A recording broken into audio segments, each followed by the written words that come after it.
Baik, bismillahirrahmanirrahim. Assalamualaikum warahmatullahi wabarakatuh. Selamat datang kembali di mata kuliah gizi makro, topik yang keempat tentang metabolisme karbohidrat 2. Jadi hari ini topik keempat, tapi ini adalah pertemuan kedua tentang yang kita bahas tentang karbohidrat. Jadi kalau kemarin baru berhenti sampai proses glikolisis, hari ini kita akan melanjutkan ke tahapan oksidasi pirufat dan siklus Krebs. Baik, kita lanjutkan ya.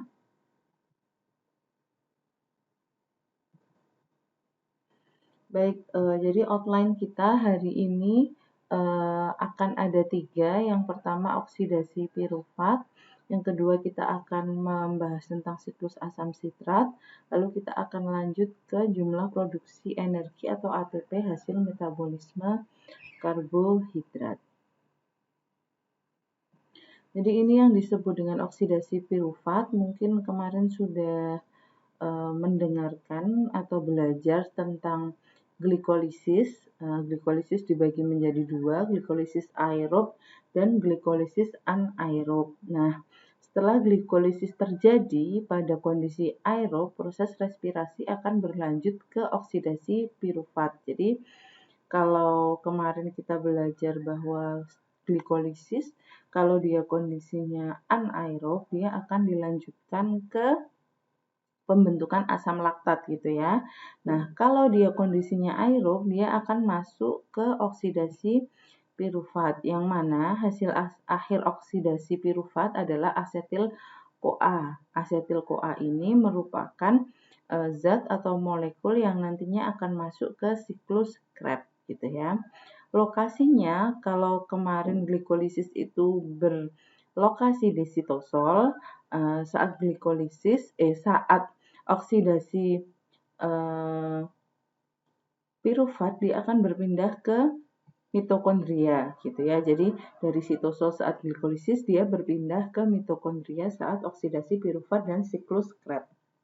Nah, reaksi ini bersifat irreversibel, maksudnya ketika dia pirufat itu sudah masuk ke siklus oksidasi pirufat untuk menjadi asetil-CoA, dia tidak dapat kembali lagi menjadi pirufat lagi gitu ya. Nah, di gambar di samping itu gambar tentang sel manusia gitu. Jadi itu menjelaskan lokasi di mana oksidasi pirufat terjadi. Jadi di sana ada mitokondria, bisa diamati. Nah, pada proses glikolisis itu terjadi di sitosol gitu. Jadi dia adalah matriks di dalam sitoplasma di dalam sel gitu. Nah, ketika dia sudah mulai masuk ke tahap oksidasi pirufat, molekul pirufat yang dihasilkan, yang tadinya hasil glikolisis di sitoplasma, di sitosol, dia akan dibawa ke mitokondria, gitu ya.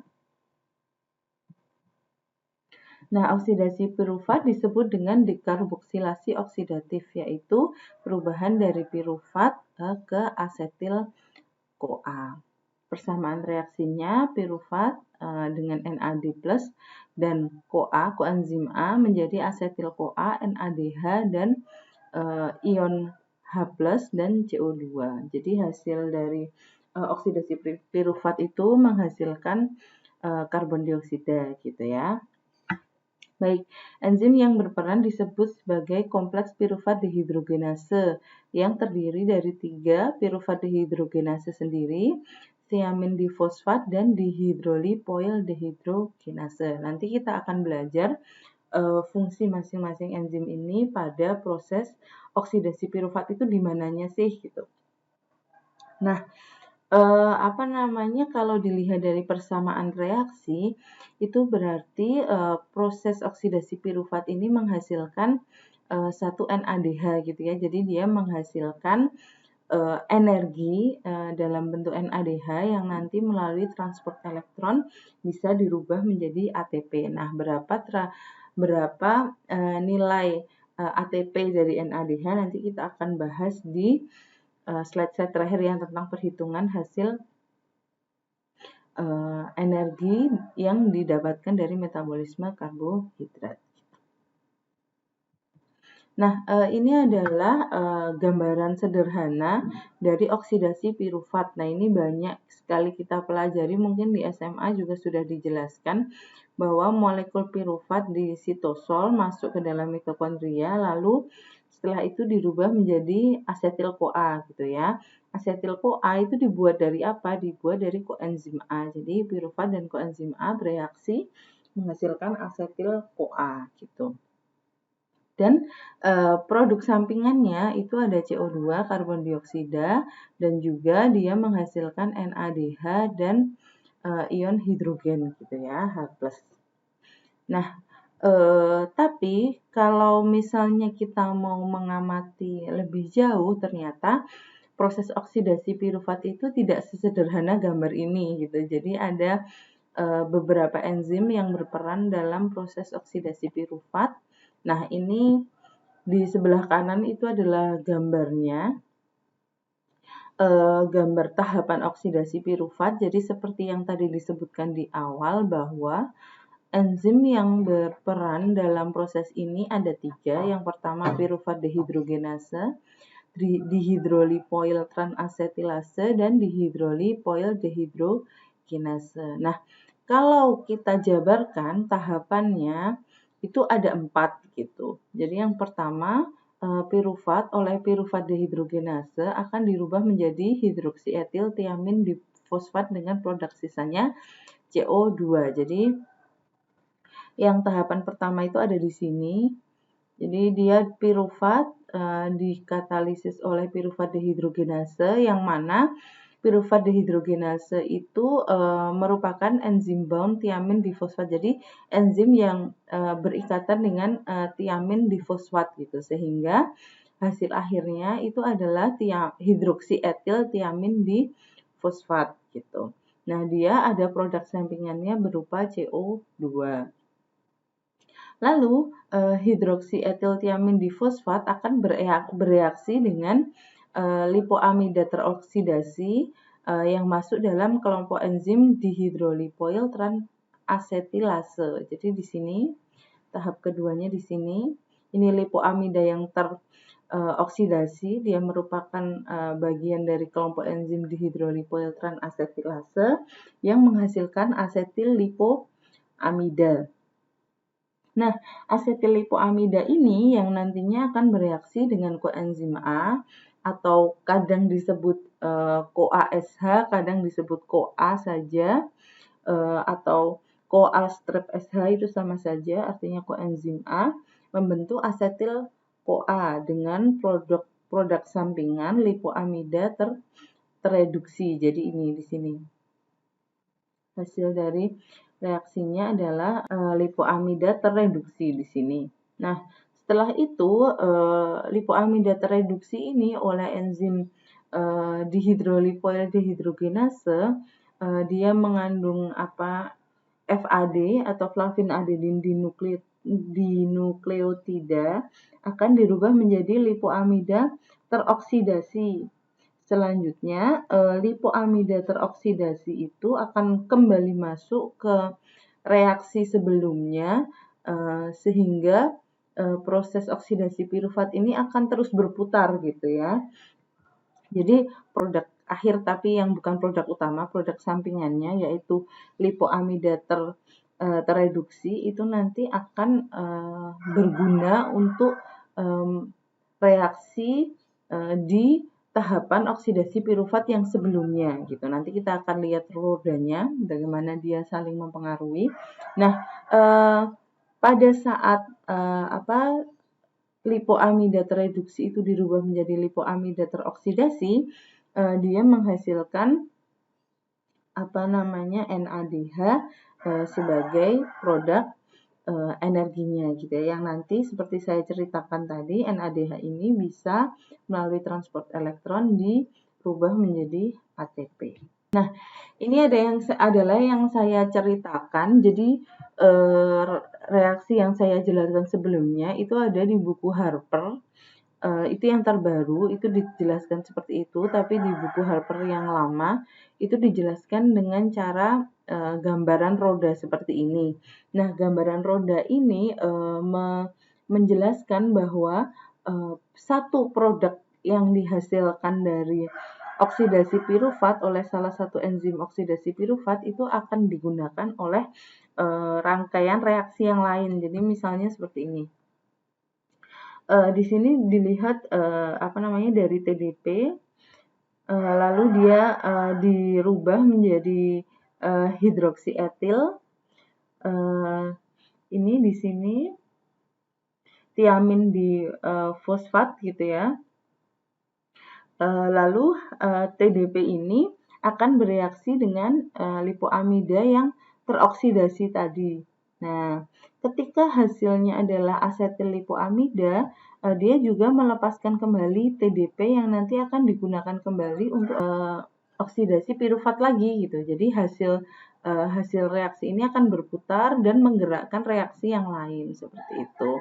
Oleh karenanya, jika ada salah satu tahap dari reaksi ini yang terhenti karena misalnya dia kekurangan vitamin B1 tiamin sebagai komponen enzim yang tadi yang tiamin difosfat gitu ya. Nah, itu dia akan menyebabkan reaksi ini tidak berjalan baik dan akhirnya tidak bisa menghasilkan asetil CoA sesuai yang diharapkan gitu ya.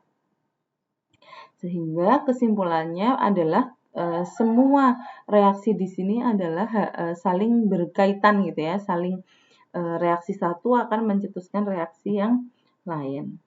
Nah, ini adalah jumlah energi dalam oksidasi pirufat. Jadi, kita masih ingat bahwa satu molekul glukosa itu akan dirubah menjadi 2 molekul pirufat.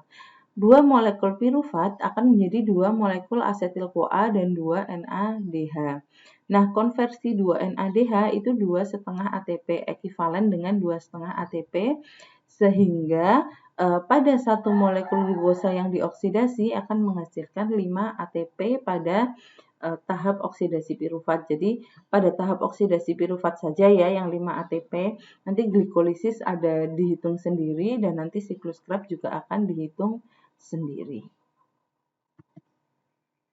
Nah, selanjutnya kita mengingat kembali bahwa asetil-CoA yang dihasilkan pada oksidasi pirufat ini bukan hanya dihasilkan dari karbohidrat gitu ya. Kalau karbohidrat dia akan dirubah menjadi pirufat, lalu dia akan dirubah menjadi asetil-CoA. Tapi asetil-CoA itu juga merupakan produk dari katabolisme lemak dan protein juga gitu, yang nanti juga bisa masuk ke dalam siklus Krebs. Nah, untuk protein dan lemak akan dibahas lebih lanjut pada metabolisme lemak dan protein. Jadi nanti di tahap selanjutnya. Ini seperti yang saya jelaskan tadi bahwa defisiensi salah satu vitamin yaitu vitamin B1 yang dia merupakan bentuk aktifnya itu sangat penting dalam reaksi oksidasi pirufat, itu akan menyebabkan tumpukan asam laktat gitu ya, karena dengan tidak adanya tiamin itu tidak ada kompleks pirufat dehidrogenase, sehingga pirufat itu tidak bisa dioksidasi menjadi asetil-CoA. Nah, berarti dia tubuh akan mengalihkan proses reaksinya itu ke glikolisis yang anaerob, karena tahapan glikolisis aerobnya tidak bisa berlanjut. Nah, sehingga oleh karenanya akan dihasilkan banyak timbunan asam laktat gitu ya, sehingga penting sekali bagi kita ahli gizi memahami bahwa vitamin B1 itu sangat penting dalam metabolisme, di mana dia merupakan bagian dari enzim yang berperan dalam oksidasi pirufat, yaitu merupakan rangkaian dari respirasi aerob. Ini adalah regulasi oksidasi pirufat. Jadi aktivitas pirufat dehidrogenase akan dihambat oleh produk akhir reaksinya, yaitu asetil-CoA. Dengan peningkatan jumlah asetil-CoA, maka aktivitas enzim juga akan menurun gitu ya. Jadi kalau hasil produk akhirnya itu sudah cukup tinggi jumlahnya, tubuh akan memberikan respon dengan penurunan aktivitas enzim. Oh, udah cukup gitu. Jadi tidak perlu memproduksi asetil-CoA lebih banyak lagi gitu. Selain itu, oksidasi pirufat juga diregulasi oleh jumlah ATP tersedia. Jadi dengan banyaknya ATP yang tersedia, tubuh sudah merasa tercukupi kebutuhan energinya sehingga aktivitas untuk menghasilkan asetil-CoA itu juga akan menurun. Lalu yang terakhir yang mempengaruhi adalah peningkatan oksidasi atau pemecahan lemak untuk energi. Jadi ketika nanti kita ingat ya bahwa oksidasi pirufat itu adalah hasil dari pemecahan karbohidrat. Jadi ketika tubuh membutuhkan suplai energi, lalu tubuh akan melakukan lebih banyak metabolisme, lebih banyak respirasi untuk menghasilkan energi dari glukosa, itu rate-nya oksidasi pirufat akan naik gitu. Nah, tapi ketika nanti dirasa tubuh sudah sudah saatnya memecah lemak karena dia butuh bantuan, oh masih banyak nih kurang tenaganya. Nah, ketika lemak itu sudah mulai dipecah, maka oksidasi pirufat ini akan menurun menurun kecepatannya gitu ya. Maksudnya penyediaan energi dari oksidasi pirufat ini reratanya akan menurun gitu. Bisa dipahami ya. Jadi dari gambar ini bisa dilihat bahwa produk akhir dari reaksi oksidasi pirufat itu juga menjadi inhibitor atau penghambat reaksi ini terjadi. Jadi dengan banyaknya asetil-CoA, dia akan menyebabkan reaksi ini melambat gitu ya. Reaksi ini tidak akan berjalan dengan cepat gitu ya.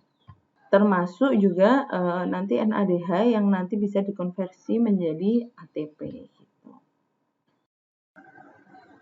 Nah, baik, selanjutnya kita akan masuk ke outline yang kedua, yaitu siklus asam sitrat atau dikenal juga dengan sebutan siklus Krebs, ya. Jadi, siklus asam sitrat ini merupakan reaksi lanjutan atau siklus lanjutan setelah oksidasi pirufat. Jadi setelah pirufat dioksidasi yang menghasilkan asetil-CoA, asetil-CoA masuk ke siklus asam sitrat. Proses ini dimulai dari reaksi antara gugus asetil dari asetil-CoA bereaksi dengan asam oksaloasetat membentuk asam sitrat 6 karbon trikarboksilat. Jadi kalau dari gambar tersebut itu asetil-CoA itu yang tadi dibuat dari koenzim A itu dirubah kembali menjadi bentuknya koenzim A. Jadi dari asetil-CoA dirubah menjadi koenzim A dengan melakukan reaksi dengan oksaloasetat. Jadi asetil-CoA bereaksi dengan oksaloasetat, dia menghasilkan sitrat dan juga produk sampingan berupa CoA gitu ya. Jadi koenzim A kembali ke bentuknya yang semula. Nah, setelah terbentuk asam sitrat, produk tersebut atau asam sitrat tersebut akan mengalami reaksi beruntun hingga kembali terbentuk asam oksaloasetat. Nah, asam oksaloasetat dalam reaksi ini berfungsi sebagai katalis gitu ya. Jadi kita bisa lihat bahwa oksaloasetat itu juga dibuat dari sitrat gitu. Nah, sedangkan sitrat itu bisa terbentuk juga atas bantuan oksaloasetat. Oleh karenanya, siklus Krebs ini adalah siklus yang terkenal dengan atau mudah diingat dengan bentuknya yang melingkar gitu. Jadi reaksi ini adalah reaksi beruntun yang mana hasil akhir siklus Krebs oksaloasetat itu juga akan digunakan lagi untuk memulai siklus Krebs yang baru gitu. Nah, ini adalah siklus asam sitrat yang kalau kita lihat secara detail gitu. Jadi kita bisa lihat bahwa di sana ada banyak sekali enzim yang berperan dan juga banyak sekali produk-produk antara gitu ya. Jadi sebelum sitrat menjadi oksaloasetat itu terdapat banyak sekali bentuk-bentuk yang dihasilkan dari reaksi-reaksi dalam siklus Krebs yang nanti akan kita bahas satu per satu. Nah, siklus Krebs itu adalah siklus yang sifatnya aerob, dia membutuhkan oksigen. Nah, dia juga merupakan jalur utama produksi ATP dari oksidasi bahan bakar metabolik gitu. Jadi bahan bakar yang tadi dari karbohidrat misalnya itu jalur utamanya untuk memproduksi ATP itu harus melalui siklus Krebs.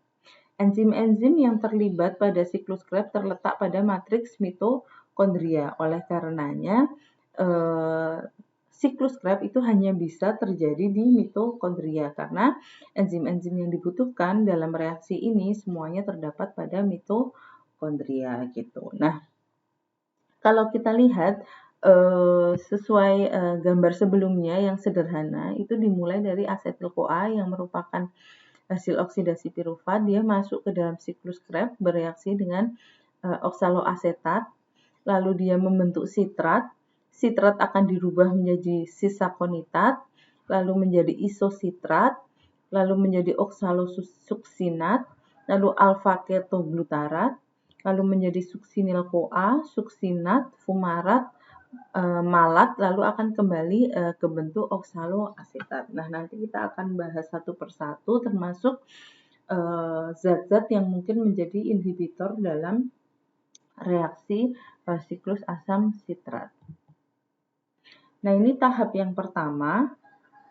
Seperti yang tadi dijelaskan bahwa oksaloasetat itu berfungsi sebagai katalis yang merubah asetil-CoA menjadi sitrat dengan melepaskan CoA gitu ya, enzim A. Dia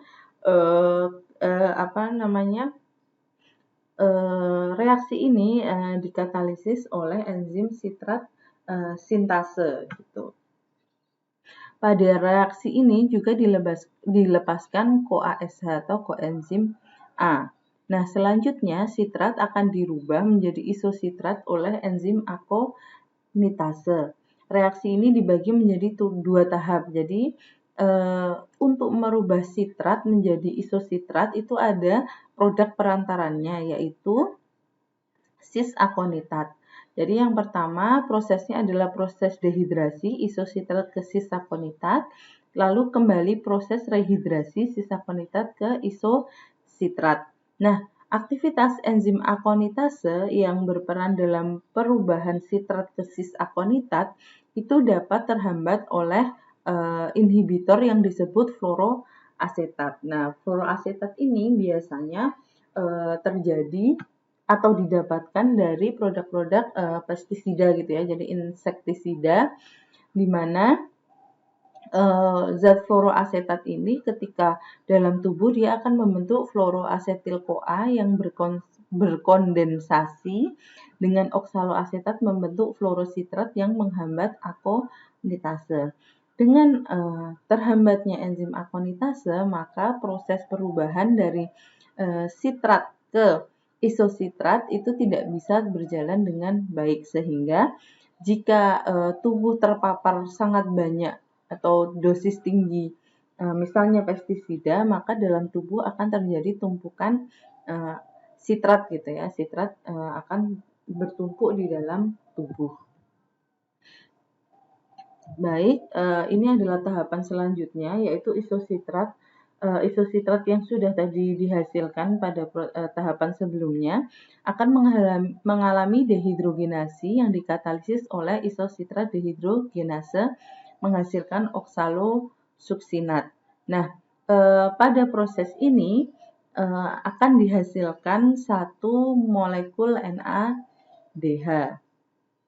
Nah, NADH-nya itu nanti disimpan dulu, nanti akan selanjutnya seperti yang saya bilang akan melalui proses transport elektron yang akan dirubah menjadi ATP. Nah, oksalosuksinat yang dibentuk dari isositrat selanjutnya akan bereaksi kembali oleh enzim yang sama, isositrat dehidrogenase. Jadi reaksi ketiga dan 4 itu enzimnya sama. Dia dirubah menjadi alfa-ketoglutarat. diingat kembali bahwa proses 3 dan keempat sama-sama dikatalisis oleh enzim isositrat dehidrogenase. Enzim isositrat dehidrogenase dapat ditemukan dalam 3 bentuk. Jadi bisa dalam bentuk nikotinamida adenin dinukleotida atau NAD+, yang hanya ditemukan di mitokondria. Lalu ada juga 2 jenis lain menggunakan nikotinamida adenin dinukleotida fosfat atau NADP+ yang ditemukan baik di mitokondria dan sitosol. Nah, dalam reaksi ini itu yang digunakan adalah yang NAD menjadi NADH.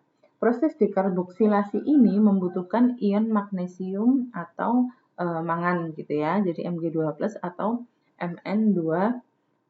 Jadi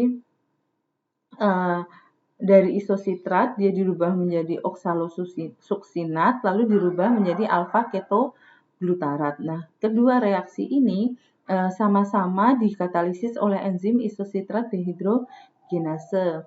Nah, reaksi ini juga membutuhkan ion magnesium atau mangan, yang mana dia menghasilkan karbon dioksida dan NADH.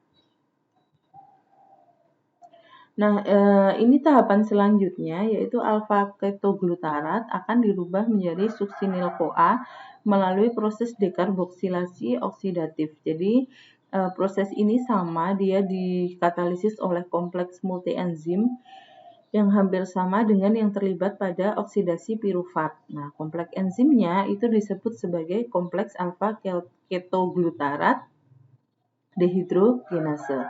Reaksi ini dihambat oleh adanya arsenid dan amonia dalam konsentrasi yang tinggi. Di reaksi ini dihambat oleh adanya arsenid dan amonia dalam konsentrasi yang tinggi. Suksinil-CoA selanjutnya oleh enzim suksinatiokinase dikonversi menjadi suksinat gitu ya. Nah, yang diamati dari proses ini adalah dalam perubahan dari ketoglutarat ke suksinil-CoA itu ada satu NADH lagi yang dihasilkan. Lalu ada juga karbon dioksida yang dihasilkan. Pada perubahan dari suksinil-CoA ke suksinat, dia ada perubahan atau adanya ATP yang dihasilkan dari ADP gitu ya, yang dikatalisis oleh ion magnesium 2+. Nah, reaksi perubahan dari ketoglutarat ke suksinil-CoA itu bisa dihambat oleh adanya arsenid atau arsen gitu ya. Dan juga jika amonia dalam tubuh kita tinggi jumlahnya, sehingga reaksi ini menjadi terhambat gitu. Nah, ini adalah reaksi selanjutnya. Suksinat akan mengalami dehidrogenasi menghasilkan fumarat. Dikatalisis oleh suksinat dehidrogenase. Di sini juga terbentuk FADH2. Fumarat mengalami penambahan air menjadi malat atau hidrogenasi dikatalisis oleh fumarase atau fumarat hidratase. Nah, ini reaksi dari suksinat ke fumarat itu bisa dihambat oleh zat yang disebut dengan malonat gitu. Yang ke-9, malat dioksidasi menjadi oksaloasetat oleh malat dehidrogenase. Nah, dari tahapan reaksi ini kita mengetahui bahwa oksaloasetat yang pada awal reaksi tadi digunakan untuk bereaksi bersama asetil-CoA menghasilkan sitrat dan melepaskan koenzim A kembali, itu adalah produk yang dapat diregenerasi. Dalam artian dalam siklus Krebs sendiri dia juga akan kembali menghasilkan oksaloasetat yang tadi digunakan untuk reaksi. Jadi reaksinya itu berputar gitu ya. sama seperti tadi yang oksidasi pirufat juga seperti itu, produk dari hasil akhir siklusnya itu akan digunakan untuk reaksi pada siklus tersebut yang lebih awal, sehingga reaksi itu terus berputar gitu. Nah, ini jumlah energi yang didapatkan dalam satu siklus asam sitrat. Jadi, hasil siklus asam sitrat dari satu molekul asetil-CoA, satu putaran, itu ada 3 molekul NADH, di mana dia setara 2,5 ATP, sehingga hasilnya 7,5 ATP. Lalu ada satu molekul FADH2, yang mana dia setara dengan 1,5 ATP, sehingga hasilnya sama 1,5 ATP. Lalu ada satu molekul ATP yang dihasilkan. Sehingga pada satu putaran siklus asam sitrat, itu energi yang dihasilkan itu ada 10 ATP. Nah, kalau kita kembali mengingat bahwa satu molekul glukosa bisa menghasilkan 2 pirufat, 2 asetil-CoA, lalu berarti satu molekul glukosa itu bisa berjalan 2 putaran siklus asam sitrat, sehingga pada satu mol glukosa, ATP yang dihasilkan dari siklus asam sitrat adalah 20 ATP gitu ya. Jadi kalau tadi satu molekul glukosa yang oksidasi pirufat itu dapatnya 5, yang di siklus asam sitrat dapatnya 20. Nah, ini adalah vitamin-vitamin yang penting dalam siklus asam sitrat. Pertama, riboflavin, karena dia penting sebagai kofaktor enzim succinat dehidrogenase dalam bentuk flavin adenin dinukleotida atau FAD. Lalu niacin B3 berperan sebagai NAD, akseptor elektron pada isositrat dehidrogenase, alfa ketoglutarat dehidrogenase, dan malat dehidrogenase. Tiamin dalam bentuk aktifnya tiamin difosfat yang merupakan bagian dari koenzim dalam reaksi metabolisme KH, dan juga asam pantotenat atau B5 yang merupakan bagian dari koenzim A. Nah, itulah kenapa kalau kita mengalami kekurangan energi, itu biasanya kita lemah kayak gitu, rasanya kok tidak bertenaga, itu biasanya disarankan untuk minum vitamin B kompleks misalnya gitu. Nah, itu kenapa? Ya karena ternyata dari apa yang kita pelajari hari ini, banyak sekali jenis-jenis vitamin B itu yang berperan dalam proses metabolisme energi dalam tubuh kita. Seperti yang tadi dijelaskan, ada B1, tiamin gitu, dia berperan di banyak sekali enzim dalam perubahan-perubahan reaksi yang menghasilkan energi dalam tubuh itu. Tiamin itu banyak sekali dibutuhkan gitu ya, sehingga kalau dia kekurangan vitamin B, baik itu B1, baik itu B2 atau vitamin yang lain yang memang dibutuhkan untuk menghasilkan energi, maka metabolisme energi kita tidak akan berjalan dengan baik, dan biasanya muncul gejala-gejala yang mungkin tidak baik untuk kesehatan gitu ya. Misalnya seperti ketika kita kekurangan vitamin B1 pada proses oksidasi pirufat, akhirnya glikolisisnya akan diarahkan ke glikolisis anaerob misalnya, sehingga akan terjadi timbunan laktat dan lain-lain gitu ya. Baik, kita akan masuk ke outline yang ketiga. Di outline yang ketiga ini kita akan mengamati tentang berapa banyak jumlah energi yang dihasilkan dari siklus respirasi gitu ya. Jadi siklus metabolisme energi yang terdiri dari tiga tahap gitu ya. Yang pertama glikolisis, lalu dia akan masuk ke oksidasi pirufat, lalu masuk ke siklus asam sitrat. Kalau pada tabel ini yang oksidasi pirufat masuk ke dalam siklus asam sitrat gitu. Nah, kita bisa lihat yang pertama di glikolisis, bahwa kemarin kan kita dalam glikolisis itu yang dihasilkan adalah 2 pirufat, lalu 2 NADH, lalu ada 2 ATP gitu ya. Nah, baik, jadi kalau kita lihat NADH itu tadi kan bobotnya 2,5 ATP ya gitu. Jadi dulu saat saya kuliah itu disebutkan NADH itu terdiri dari 3 ATP gitu. Ternyata di buku yang terbaru itu dihitungnya adalah 2,5 ATP, sehingga 2 NADH itu terhitung sebagai 5 gitu ya, 5 ATP. Lalu kita juga ingat bahwa pada tahap glikolisis itu dia terbentuk ada 4 ATP gitu ya. Tapi ada 2 ATP yang digunakan saat memecah reaksi yang dikatalisis oleh heksokinase dan fosfofruktokinase min-2. Jadi pada tahap glikolisis itu netonya atau ATP bersih yang terbentuk itu adalah 7 gitu. Di mana ketika dia nanti masuk ke tahap anaerob, 2 NADH yang tadi dibentuk itu akan digunakan kembali, berarti dikurangi 5. Jadi kalau glikolisisnya aerob itu hasilnya 7, kalau glikolisisnya anaerob dia hasilnya hanya 2 gitu ya. Itu kemarin sudah kita pelajari gitu.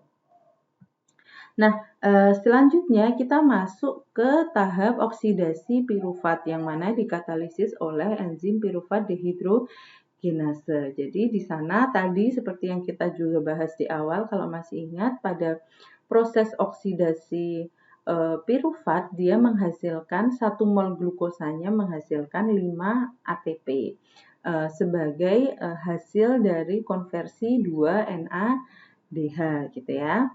Lalu setelah masuk ke tahap siklus asam sitrat itu ada juga beberapa tahap yang menghasilkan NADH gitu. Salah satunya yang merupakan reaksi yang dikatalisis oleh isositrat dehidrogenase. Nanti mungkin bisa dicek kembali di slide sebelumnya. Dia membentuk 2 NADH. Selanjutnya yang dikatalisis oleh alfa ketoglutara dehidrogenase juga menghasilkan 2 NADH.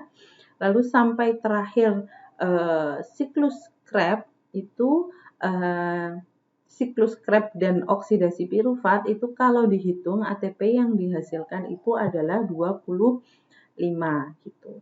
Nah, kalau di total dari mulai glikolisis sampai ke siklus asam sitrat selesai, itu ATP yang terbentuk adalah 32.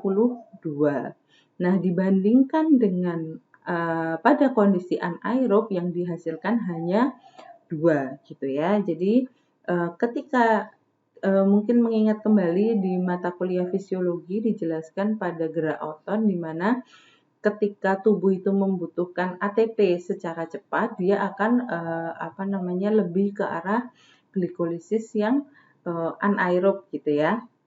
Karena dia hasilnya sedikit tapi produksinya cepat karena dari pirufat ke laktat gitu kan dia lebih cepat. Nah, sedangkan kalau untuk masuk ke siklus Krebs itu total energi yang didapatkan memang lebih banyak 32, tapi dia membutuhkan rangkaian reaksi yang lebih panjang dan waktu yang lebih lama gitu. Oleh karena itu pada tubuh manusia itu kalau dia pada kondisi normal, pada kondisi anaerob di mana dia tidak membutuhkan pada kondisi aerob di mana dia tidak membutuhkan suplai energi dalam waktu cepat misalnya tidak sedang beraktivitas fisik, dia akan cenderung metabolismenya ke yang aerob. Tapi kalau misalnya kita beraktivitas fisik, mulai saturasi oksigennya turun, kita mulai terengah-engah, lalu setelah itu kita membutuhkan pasokan energi yang banyak yang harus cepat. Nah, makanya tubuh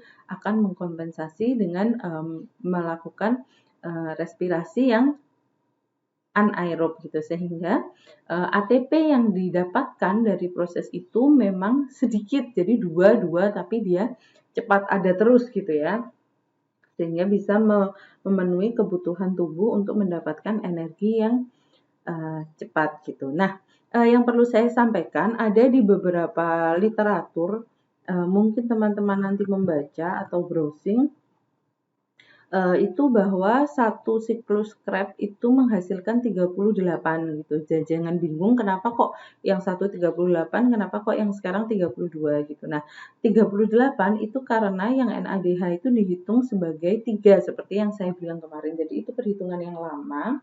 Perhitungan yang baru kita memakai yang 2,5 ATP per NADH gitu ya, sehingga hasil akhirnya adalah 32 bukan 38 gitu. Baik, ini adalah sumber pustakanya. Kalau mau baca, alhamdulillah untuk memperkaya wawasan kalian. Untuk metabolisme karbohidrat yang kedua ini materinya cukup sampai sekian. Minggu depan akan kita lanjutkan ke glikogenolysis dan glikogenesis. Jadi pembentukan dan pemecahan glikogen gitu ya. Baik, terima kasih. Saya tutup. Wassalamualaikum warahmatullahi wabarakatuh.